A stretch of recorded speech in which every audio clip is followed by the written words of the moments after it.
My name's Blaine Mersereau, and I'm with NeeStaNan Projects out of Calgary. I'm a geologist. I enjoy nature. I enjoy science.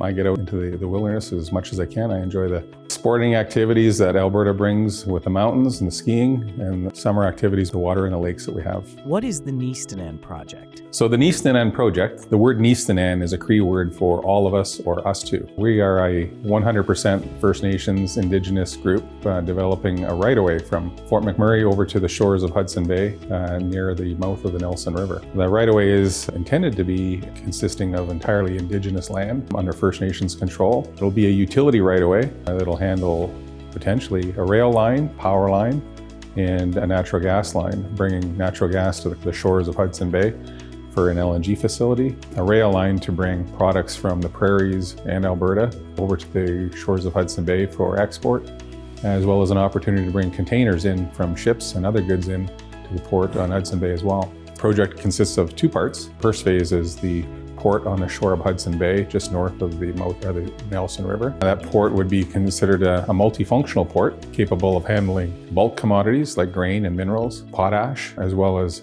natural gas with an LNG facility, and containers. Container ships will be able to bring containers in from Europe into the port for further distribution into the middle of the continent. There's an emerging potash industry in southern Manitoba and an existing industry in Saskatchewan. The market for potash is generally Brazil from Canada, which is the largest buyer of potash.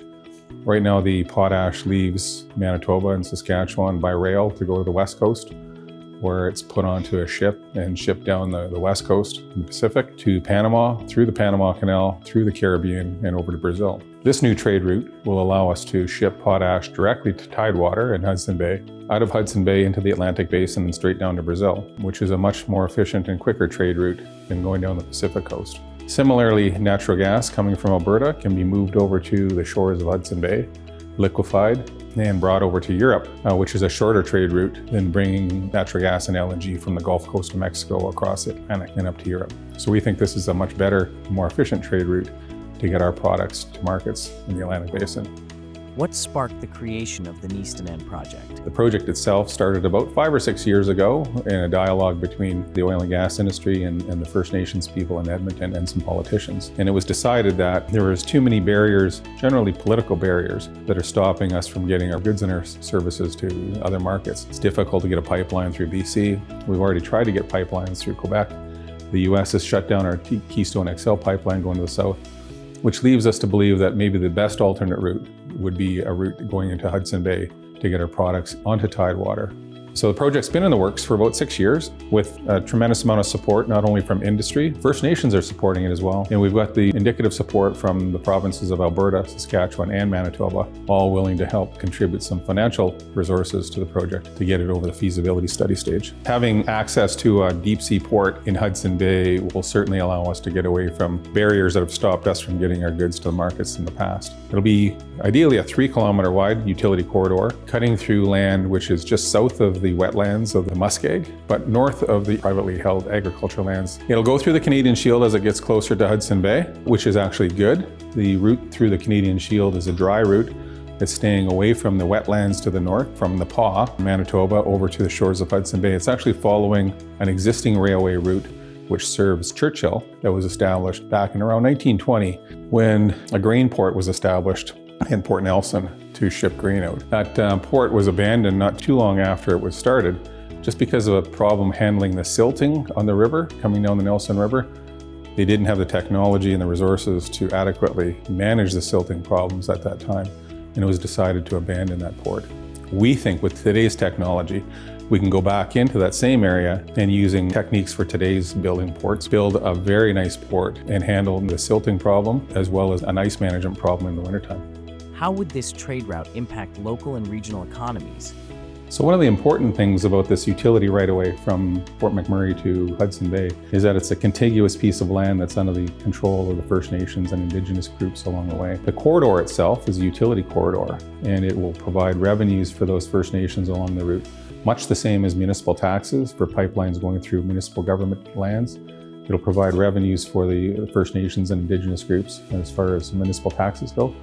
But it'll also provide an opportunity for the First Nations and Indigenous groups to participate in the infrastructure that's installed in the right-of-way, as well as job opportunities to help create that infrastructure when it's being built. Why do we need a carbon tax in Canada when we have extensive boreal forests acting as carbon sinks? I don't know too much about the advantages of the boreal forest other than it's a great carbon sink and it's a contributor to oxygen, it's a consumer of CO2, which is a huge asset to the globe. But the carbon issue is a global issue, it's not a regional issue. The carbon tax has been brought in as one of two possible measures to curb emissions, and they're basically looking at market-based solutions to carbon reduction by putting more of the burden on the users of the energy that creates carbon to encourage those users to use less carbon-based fuels. The carbon tax is one way of pushing the burden back onto the users to make it more expensive to use that, to help them make other decisions to use maybe a change in behavior or using alternate forms of energy. The alternative to a carbon tax would have been a cap and trade process, which is largely used by Quebec. So the carbon tax is not applicable in Quebec, which is having some effective results. But more importantly, that cap and trade mechanism is about half as costly on the users in Quebec as the carbon tax is on the rest of Canada. What are the best ways to challenge the negative narrative about Canada's energy sector?